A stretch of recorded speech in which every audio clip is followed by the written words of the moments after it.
In a sunlit studio, a quiet magnate maps community projects with patient precision, choosing micro-investments that ripple through neighborhoods.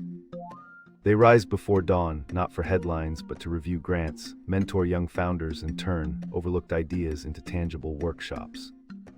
Behind the calm facade lies a ledger full of real stories. Each entry a neighbor helped, a school funded, a vacant lot revived. Evenings are spent in dialogue with volunteers, celebrating small victories and recalibrating plans for sustainable growth.